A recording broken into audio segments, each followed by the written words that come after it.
আপনি কি জানেন কোরআন অনুযায়ী জাহান্নামে কতগুলো ভাগ আছে এবং সেখানে কাদের জন্য কী ধরনের শাস্তি অপেক্ষা করছে? আজকের এই ভিডিওতে আমরা বিস্তারিত জানব প্রতিটি স্তর কিভাবে শাস্তি প্রদান করে এবং আমাদের জন্য এর শিক্ষণীয় বার্তা কি, সবই আমরা সহজভাবে বোঝাবো। ভিডিওটি শেষ পর্যন্ত দেখুন, কারণ আল্লাহর সতর্কবার্তা আমাদের জীবন পরিবর্তন করতে পারে। জাহান্নাম কেবল শাস্তির স্থান নয়, এটি আমাদের জন্য একটি সতর্কবার্তা। যারা অবিশ্বাসী বা গুনাহ করবে তাদের জন্য সেখানে কঠোর শাস্তি রয়েছে। আল্লাহ তাআলা আমাদের শিক্ষা দিয়েছেন, গুনাহ থেকে দূরে থাকলে আমরা এই শাস্তি থেকে বাঁচতে পারি। প্রতিটি স্তর আমাদের মনে করিয়ে দেয় সতর্ক থাকা কত জরুরি। জাহান্নামের স্তরসমূহ।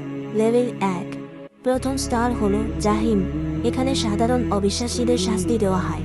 আগুনের তীব্রতা, ধোঁয়া এবং কষ্ট অত্যন্ত গুরুতর, যা মানুষকে সতর্ক করার জন্য। লেভেল 2।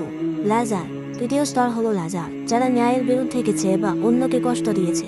এই স্তরে শাস্তি আরও তীব্র এবং ধারাবাহিক। লেভেল 3। হুতমা। তৃতীয় স্তর হলো হুতমা, যেখানে বিশেষভাবে পাপী ও অত্যাচারী মানুষদের শাস্তি দেওয়া হবে। আগুনের তীব্রতা অনেক বেশি এবং যন্ত্রণার মাত্রা অমানবিক। লেভেল 4।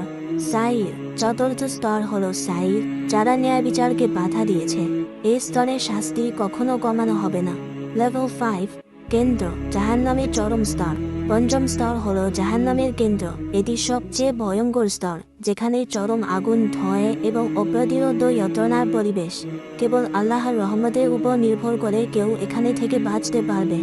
শাস্তি ও শিক্ষণীয় বার্তা। এই স্তরগুলো আমাদের জন্য সতর্ক বার্তা।